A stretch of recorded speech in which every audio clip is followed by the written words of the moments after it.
Today's video, we are looking at Canada-US trade wars and how they affect North American competitiveness. Canada-US trade relations.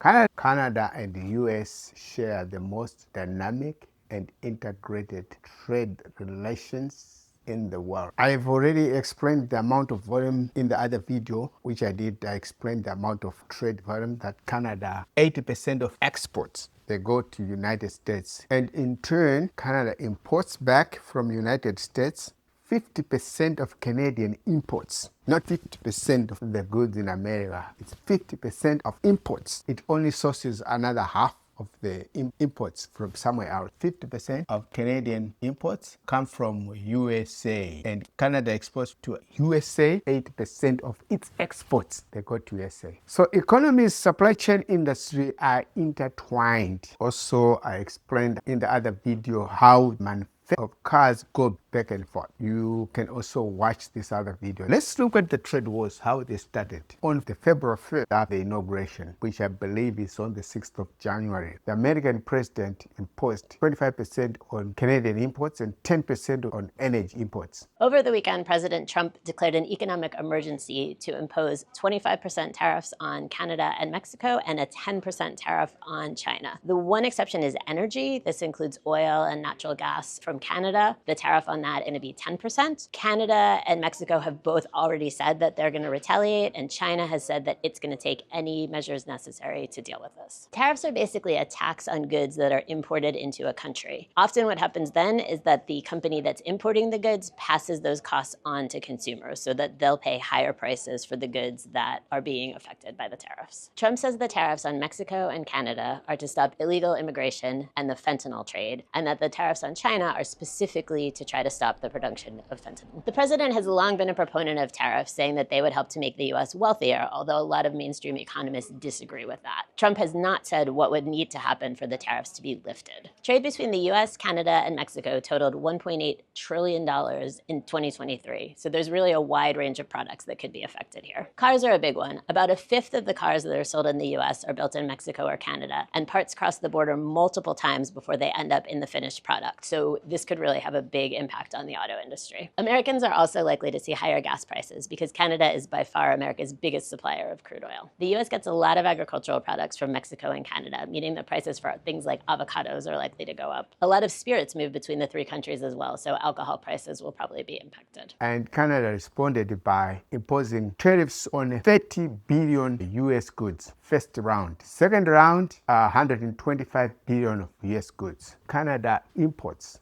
are mostly consumer products and industrial supplies. However, the Americans, they import most raw materials like steel, aluminum, and they also import crude oil. Canada extracts the crude oil in Alberta, put it in a pipeline, ship it to the United States, where it is refined and buy back as a finished product. I've often wondered with African countries in North Africa, with their own refineries, why does Canada depend on the refineries? Somebody somewhere answered this question. While it fell on Kuzma, initially Canada, US, and Mexico, they had NAFTA, the free trade agreement. Mr. Trump's first term, they negotiated another agreement, North American free trade agreement, which is Canada, US, Mexico, which can be called Kuzma. While US deferred on Kuzma compliant goods, on April 2, President Trump launched a global tariffs. There was a deferral on goods that are compliant to the agreement. On April the 2nd, President Trump launched global tariffs against 24 countries, and including EU. And on this day, Canada and Mexico were spared, were not touched. But however, the tariffs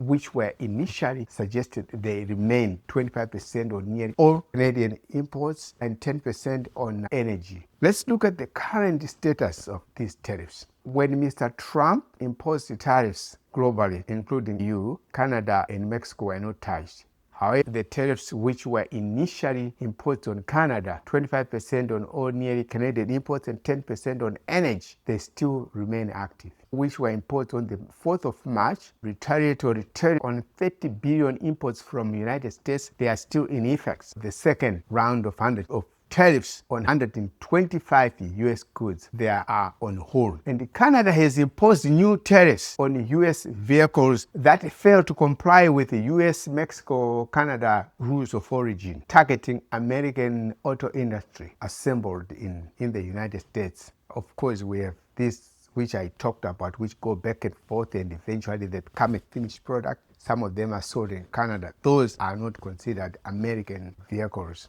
As a result of these tariffs, Canada put in place business support measures that the businesses which are affected by tariffs, as I said, that tariff is an import tax which is paid by the local importer, and they can affect the country of origin by this importer to look for the same goods somewhere else and reduce the amount of goods which that importer is importing from, say, Canada. This is how tariffs affect the exporting company or exporting country. Tariffs increase the cost of everything essential from groceries, personal care, and household products, and over-the-counter medications. Like here in Canada, most of our agricultural products, they come from California, the state of California. Of course, we have some from Mexico, some from South America, and we have some from Morocco in Africa, and we also have some from South Africa in Africa as well. But we have a lot of produce and fruits and produce that come from California. And if tariffs are imposed on this, that means the Canadian consumers, the Canadian general public, will be the innocent victims of these trade wars. These trade wars, consequently, they affect the general public because the business person can simply take the tariffs and pass them over to the consumer. When tariffs are imposed, they will affect the cost of essential groceries, personal care items, household products,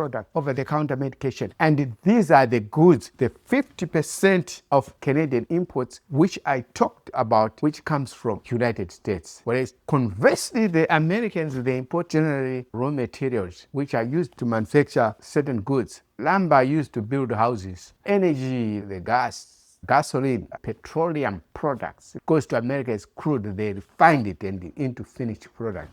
In this context, I think Canada will be affected more by the trade wars. The Canadian consumer will suffer more. The sooner we end these trade wars, the better. Each and every day, we have $2.5 billion United States dollars, 2.5 United States dollars in goods and services across the US-Canada border. Canada import more United States goods than China, Japan, Germany combined, making it the largest export market for the United States of America. Canada is the #1 export market for 36 states. That means 36 states, their export to Canada is the largest of any other exports anywhere else, and also is the top 3 market for 46 states. US is 50 states. Out of 50 states, 36 states have their highest number, their largest volume of goods is destined for Canada. And in 43 states, Canada becomes out of 50. That means excluding only 4, Canada is the top 3 market for United States goods.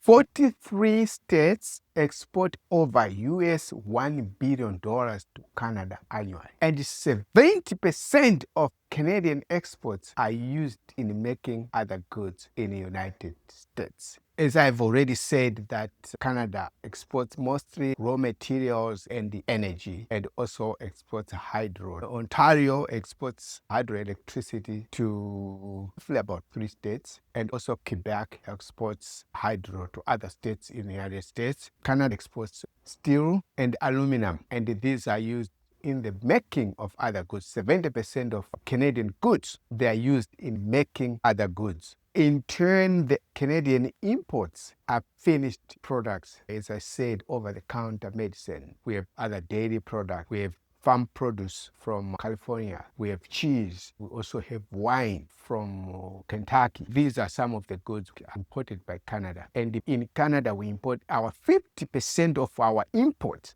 They come from the United States. That means we only source other 50% somewhere else in the world. The United States plays a significant role in the amount of goods we consume in Canada. The tariffs imposed by Mr. Trump, they've been on and off But right now, as I've already said, that we have a moratorium. They have been suspended right now. They are on hold, say it other way. Let's now look at a scenario of what happens if they are fully implemented. We are looking at them in context of Canadian economy. Sector most impacted will be the vehicle manufacturing, potentially enduring $93 billion.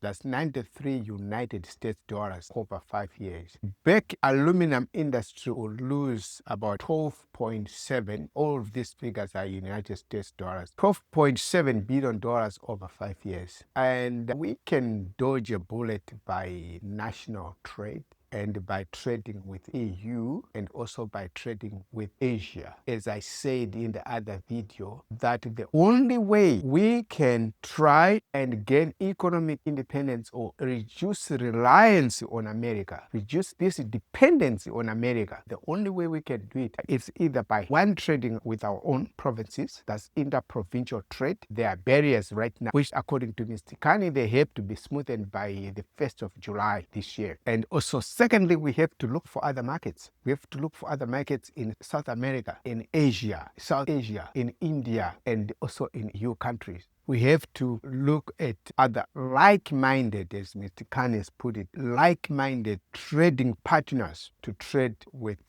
Everything goes to the United States, literally begging them to buy our goods, to buy, please, Americans, here is our goods. But as somebody who is trading, just like a business person, you have to attract customers from all backgrounds, different backgrounds and different demographics into your business. As for to sustain your business, you can't just rely on one customer and you literally beg him to buy your goods. Sectors with broader markets may actually benefit from the tariffs. What do we mean by that? These sectors which are not only depending on trading with America, they can now raise the price of their goods and sell them somewhere else in the world. Greater trade net can insulate Canada from trade shocks with the United States. This is just to reiterate what I've earlier on said, that we need to look for other export markets. We need to look for like-minded trading partners, not to dance to the tune of Mr. Trump, not to be exposed to the whims and caprices of Mr. Trump, but otherwise to look for other like-minded trading partners and sell our goods to them. We can find them in South Asia. We can find them in China, although there are other political differences, but we can still do business with China. We can still find them in Russia, East Europe, and all those in the European Union. 25% of retaliatory tariffs on imports by Canada will affect the following goods, will affect food, as I said, that we import things like wine, cheese, and affect things like pharmaceutical products, fabricated metals, aluminum, manufactured goods, steel, cement, and non-ferrous metals, paper, mining products, clothes, and wood products. As I've already said, that Canada imports more of finished products from the Americans. These are the list of goods. If Canada is to retaliate, that means is to impose tariffs on goods. This will raise the price of the goods, of foodstuffs, pharmaceutical products, fabricated metals, alcohols, tobacco, manufactured goods, steel, cement, non-ferrous metals, paper, mining clothes, and wood products. They all come from the United States. We have a lot of, including other electrical and electronic goods, most of them, which we sell in Canada, they come from United States of America. If Canada is to retaliate on American tariffs, their retaliatory tariffs impact direct to the customers, whereas conversely, the goods which we sell to America, they are mostly raw materials which go into manufacturing certain goods. With raw materials, sometimes the manufacturer can play around with his manufacturing inputs and can absorb the tariffs, cannot directly pass them to the consumer. But with goods that come to Canada, there is no way around. The importers will simply have to pass the tariff direct to the consumer. Canada can substitute away from US goods, where in case we have this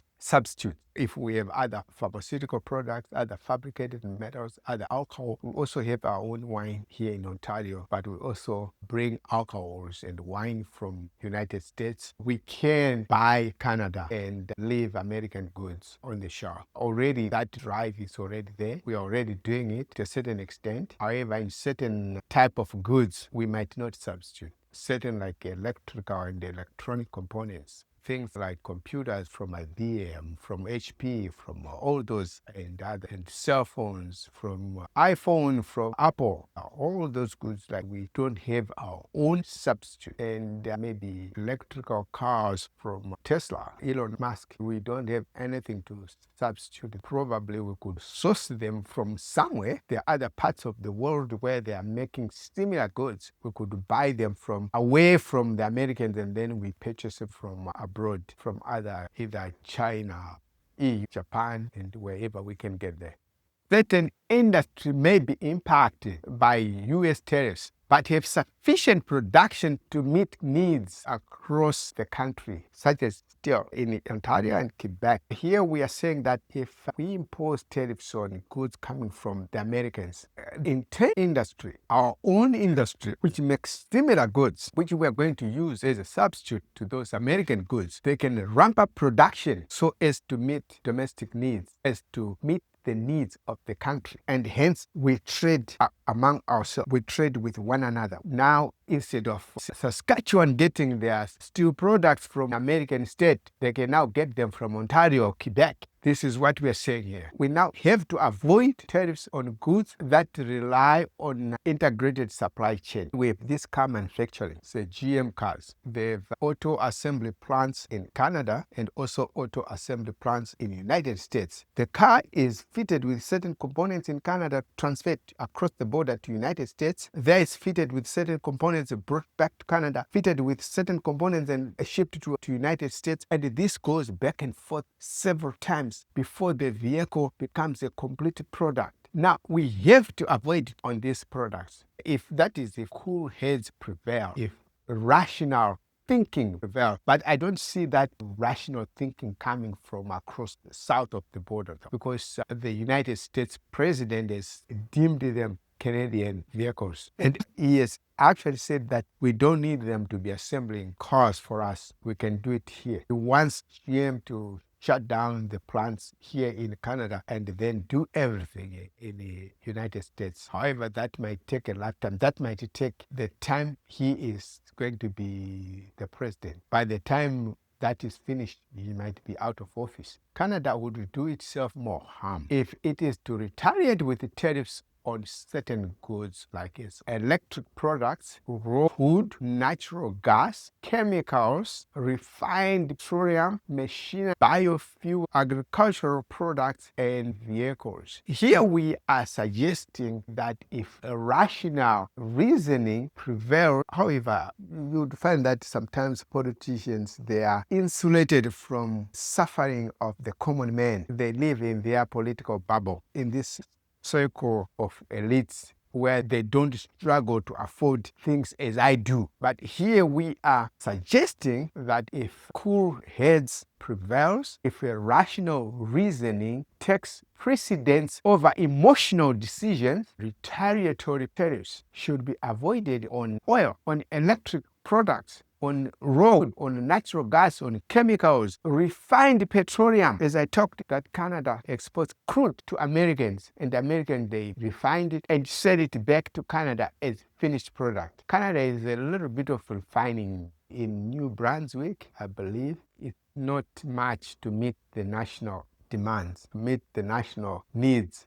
Most of the refined petroleum products, they come from the United States after they bought our crude. In order to reduce this dependence, that's an area our politicians have to look at. They have to look at setting our own refinery so that we can refine our own oil, We are saying that if they impose tariffs on refined petroleum, machinery, biofuels, and the agricultural products and the vehicles here we are looking at the certain vehicles which are from the companies, might not be American companies, but we have vehicles that come to Canada which have been assembled in the United States. Might be a Japanese company assembling vehicles in the United States that come to Canada. And of course, we have cars that are coming from Tesla, these electrical which are being exported to Canada. Here we are suggesting that by imposing retaliatory tariffs on vehicles, Canada will do themselves more harm than good, will harm themselves, will harm us, will hurt the consumers. The consumers will feel the pinch. Life will become unaffordable, which in turn, consumers might turn on politicians and say, look at how things have become unaffordable. Some of the things which we import from the United States, we don't have substitutes. There are some which we have substitutes and which we can buy local, but there are some which we don't have. Like we don't have an iPhone here, or maybe we could get Samsung from South Korea. That is a substitute. But if we were to impose tariffs on consumer electronics, on electrical goods, this will hurt the Canadian consumer more than it will hurt the Americans. As I said, tariff is paid by the importer, who then pass it over to the consumer. Causing trade, Mr. Trump, your country, United States, Canada and United States must work together to reinforce the supply chain resilience and attract investment to North America from, say, South Asia, EU and other countries, and protect North American competitiveness as North America is Canada and the United States, not to engage into this senseless, ridiculous trading war. Everybody, we thank you for watching these great videos. Do me a favor, hit the subscription button, like this video, share it with others. There are a lot of misconceptions about tariffs and who pays tariffs, including the Trump administration politicians, or if not Mr. Trump himself, he doesn't understand who pays tariffs. Share this video, and so that they get to understand that tariff is paid by the local importer, not foreign government. Foreign governments do not pay tariffs. We thank you for watching. Subscribe.